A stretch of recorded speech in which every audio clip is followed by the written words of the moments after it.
Welcome to நலம்தானா channel. எல்லோரும் நலம்தானா? நம்ம சேனலை ஃபர்ஸ்ட் டைம் பார்க்குறீங்க அப்படின்னா சப்ஸ்கிரைப் பண்ணிக்கோங்க, பக்கத்தில் இருக்க பெல் பட்டனையும் கிளிக் பண்ணிக்கோங்க. வாங்க வீடியோக்குள்ளே போகலாம்.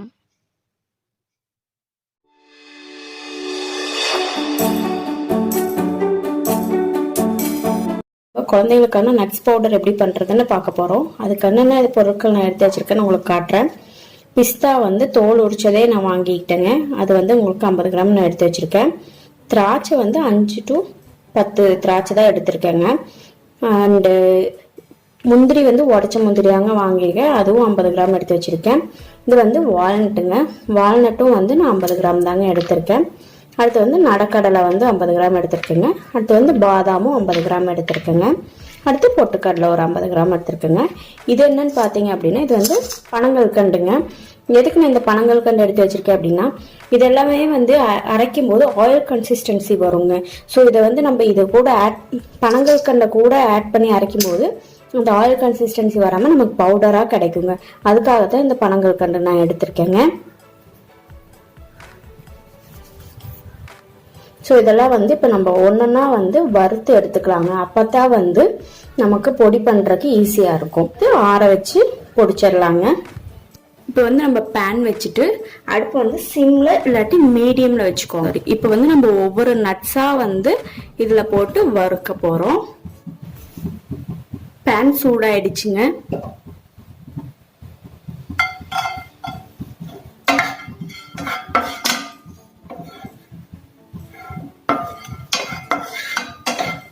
வணங்கிடுச்சு. இதை எடுத்துடலாம்.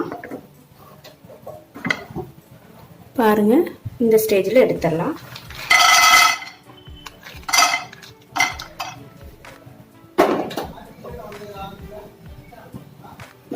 நெக்ஸ்ட் முந்திரி போட்டிருக்கேன்.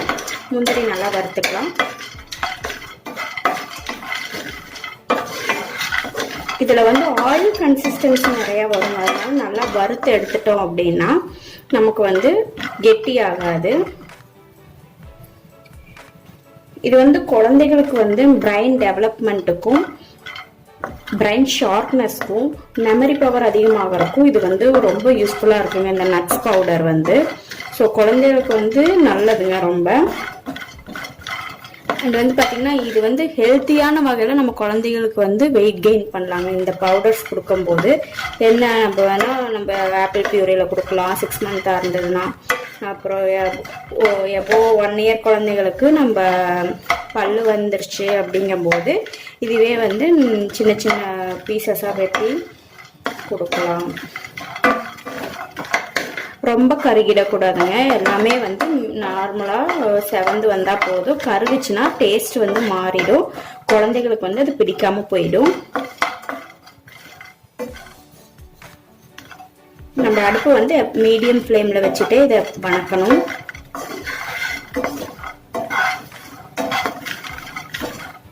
ஸ்மெல் நல்லா வருங்க வணக்கும் போதே.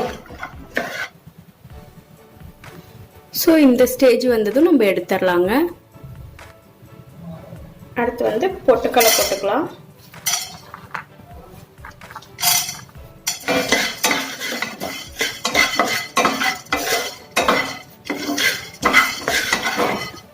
இப்போ இதுவும் சூடேறிடுச்சு. இந்த ஸ்டேஜில் இதையும் எடுத்துடலாம். பாதாம் போட்டுக்கிறேன்.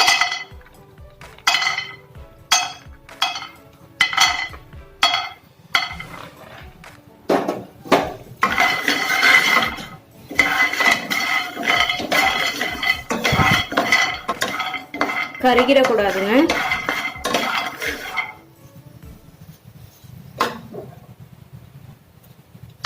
ஸோ பாதாம் வெடிக்க ஸ்டார்ட் ஆகுது. ஸோ இந்த ஸ்டேஜில் நம்ம எடுத்துடலாம்.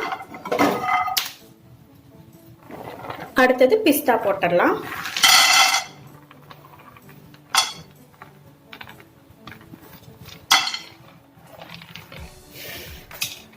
பிஸ்தா பார்த்தீங்கன்னா சீக்கிரமா கருகிடும். இந்த தோலெல்லாம் நம்ம இது பண்ண மறுபடியும் வரும். பிஸ்தா நம்ம கருகாம பார்த்து ரோஸ்ட் பண்ணி எடுத்துடலாங்க. நட்ஸ் பவுடர் அண்ட் நட்ஸ் எல்லாம் பார்த்தீங்கன்னா குழந்தைகளுக்கு நம்ம 8 மந்த்ஸ்க்குள்ளேயே கொடுத்து பார்த்துடணுங்க. ஏன்னா அப்போதான் அலர்ஜி ஏதாவது இருக்கா அப்படிங்கிறது தெரியும். ஸோ நான் வந்து பாப்பாவுக்கு ஒரு 7 மந்த்ஸுக்கு ராகி கூழுக்கு வந்து நான் நைட் ஊற வச்சிருவேன். மத்தியானம் வந்து ராகி ஊற வச்சு தான் கொடுப்பேன். அந்த ஸ்டேஜ்லேயே வந்து நான் பாதாமும் ஊற வச்சிருவேங்க. பாதாம் மட்டும் ஆட் பண்ணிட்டு இருந்தேன். பாதாம் அப்புறம் கொஞ்ச நாள் போக போக பாதாம், திராட்சை, முந்திரி இது மூணும் ஒன்று 2 மட்டும்தாங்க ஆட் பண்ணுவேன். ஸோ ஆட் பண்ணி பாப்பாவுக்கு வந்து நான் நைட் வந்து ராகி கூழ் கொடுத்துட்டு இருந்தேன். செட் ஆயிடுச்சு. அவளுக்கு எந்த நட்ஸ்லையுமே அலர்ஜி இல்லை. ஸோ நான் பாப்பாவுக்கு வந்து இது மாதிரி தான் எல்லாமே நான் கொடுத்துருவேன். ஸோ இது வந்து ரெடி ஆயிடுச்சு. பாதாம் வந்து ரெடி ஆயிடுச்சு. எடுத்துடலாம். அடுத்தது வந்து நான் நிலக்கடலை வந்து ஆட் பண்ணிக்கிறேன். சில குழந்தைகளுக்கு வந்து நிலக்கடலை வந்து சேராதுங்க, அலர்ஜி வரும். ஸோ நீங்கள் வந்து ஃபர்ஸ்ட் கொடுத்து பாருங்க, செக் பண்ணி பாருங்க. செட் ஆகலை அப்படின்னா இந்த குழந்தைகளுக்கு வந்து 1 வயசுக்கு மேலே கொடுங்க. ஏன்னு பார்த்தீங்கன்னா குழந்தைகளுக்கு பிலோ 1 இயர் குழந்தைகளுக்கு வந்து செரிமானம் வந்து கம்மியாக தான் இருக்கும். ஸோ இது வந்து சீக்கிரம் செரிமானம் ஆகாது இந்த நட்ஸ் பவுடருங்கும் போது. அதனால நீங்க வெயிட் பண்ணி 1 இயர் கழிச்சு கொடுங்க. நிலக்கடலை வந்து ஆட் பண்ணி நட்ஸ் பவுடர் கொடுங்க. என் குழந்தைக்கெல்லாம் வந்து இந்த நிலக்கடலை வந்து சூட் ஆயிடுச்சுங்க, ஒன்றும் ப்ராப்ளம் இல்லை. அதனால அவளுக்கு நான் இதை ஆட் பண்ணியிருக்கேன். செட் ஆகாதவங்க ஆட் பண்ணிக்க வேண்டாம். ஃபர்ஸ்ட் வந்து குழந்தைக்கு செய்யும் போது கம்மியாக ஃபர்ஸ்ட் டைம் ட்ரை பண்ணுறீங்க அப்படின்னா எல்லாமே வந்து கம்மி குவான்டிட்டியில் எடுத்து செஞ்சு பாருங்க. செஞ்சு பார்த்துட்டு குழந்தைக்கு வந்து சூட் ஆயிடுச்சு அப்படிங்கும்போது நீங்கள் வந்து இதை மறுபடியும் செஞ்சு வச்சு கொடுங்க. இந்த நட்ஸ் பவுடர் வந்து 1 மந்த் வரைக்கும் உங்களுக்கு கெட்டு போகாது. இது வந்து பச்சை கடலைங்க. பச்சை கடலை தான் நான் வந்து இப்போ வறுத்துட்டு இருக்கேன். கடையில் வந்து ரோஸ்டட் கடலையும் கிடைக்கும். நீங்கள் பச்சை கடலை வாங்கி நம்மளே ரோஸ்ட் பண்ணுறது நமக்கு கொஞ்சம் நல்லா இருக்குங்க. அதுக்காக நான் எப்பவுமே வந்து பச்சை கடலை வாங்கி ரோஸ்ட் பண்ணிக்குவேன். நிலக்கடலையிலையும் வந்து ஆயில் இருக்குங்க, அதனால நம்ம இதையும் வந்து நல்லா வறுத்துக்கணுங்க. ஸோ வறுத்தாச்சு. இந்த ஸ்டேஜில் இதையும் எடுத்துடலாம். அடுத்தது வந்து வால்நட் போட்டுக்கலாம். வால்நட் வந்து எல்லாமே பெருசு பெருசாக இருக்கு. வந்து நம்ம ரோஸ்ட் ஆக ஆக நம்ம உடச்சி விட்டுடலாம். இப்படி உடைச்சுக்கலாங்க.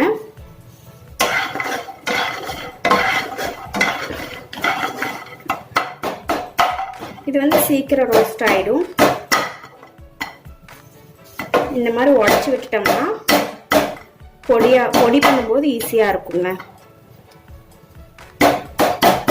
இந்த மாதிரி உடைச்ச வால்நட்டே வாங்கிக்கோங்க. வால்நட் வந்து தொப்பையோட இருக்கும். அது வாங்கி நம்ம உடைக்கும் போது கொஞ்சம் லேட் ஆகும். அதுக்கு வந்து நம்ம இப்படியே வாங்கிக்கலாம். நான் எப்போ இப்படிதாங்க வாங்கிக்குவேன். நேந்திரம்பழ பொடி உங்களுக்கு ஆல்ரெடி நான் வீடியோ அப்லோட் பண்ணிருக்கேன். அந்த கூழ் செய்யும் போது என் பாப்பாவுக்கு இந்த நட்ஸ் பவுடரும் கொஞ்சம் நான் ஆட் பண்ணி கொடுப்பேன். யாராவது நேந்திரம்பழ பொடி வீடியோ பார்க்காம இருந்தீங்கன்னா டிஸ்கிரிப்ஷன்ல உங்களுக்கு அந்த லிங்க் தரேன், போய் வீடியோ பாருங்க. இப்போ நம்ம எல்லாமே ரோஸ்ட் பண்ணியாச்சு. எல்லாமே வந்து நல்லா ரோஸ்ட் ஆகணுங்க. இப்போ நான் எல்லாத்தையும் இந்த பிளேட்ல கொட்டி வச்சிருக்கேன். ஆறட்டும். ஆறுனதுக்கப்புறம் நம்ம இதை அரைச்சிடலாம். இதை வந்து நம்ம கொஞ்சம் கொஞ்சமா போட்டு அரைச்சிக்கலாம். நிறைய போட்டோம் அப்படின்னா உங்களுக்கு கட்டி சேர்ந்துடும், கெட்டி ஆயிடும். அதனால கொஞ்சமா போட்டு பனங்கள் கண்டும் கொஞ்சம் போட்டுக்கலாம். ஸோ நான் இவ்வளோதாங்க போட்டிருக்கேன். எப்படி அரைக்கணும்னா ரிவர்ஸில் மிக்சியில் வந்து ரிவர்ஸில் விட்டு விட்டு விட்டு விட்டு அரைங்க. அப்போ தான் பவுடர் ஆகும், இல்லைன்னா கட்டி ஆகிடும். ஏன்னா ஆயில் கண்டென்ட் இருக்கங்காட்டி இது வந்து அந்த மாதிரி கட்டி ஆகிடும். ஸோ நான் அரைச்சிட்டு காட்டுறேங்க. ஸோ இப்போ நான் அரைச்சி எடுத்துட்டேங்க. பாருங்கள் எப்படி வந்திருக்குன்னு. இந்த மாதிரி பவுடராக வந்திருக்கு. இதுக்கு மேலேயே நம்ம அரைச்சோம் அப்படின்னா ரொம்ப கட்டி ஆகிடும். இந்த ஸ்டேஜ்லேயே நம்ம எடுத்துக்கலாம். நல்லா நம்ம குழந்தைகளுக்கு கொடுக்கும்போது பாலில் கொடுக்குற மாதிரி இருந்தால் நல்லா பாலில் வேக வச்சு கொடுத்துக்கலாம். இதில் கொட்டிடுறேன். அதே மாதிரி எல்லாத்தையும் நம்ம வந்து அரைச்சி எடுத்துக்கலாங்க.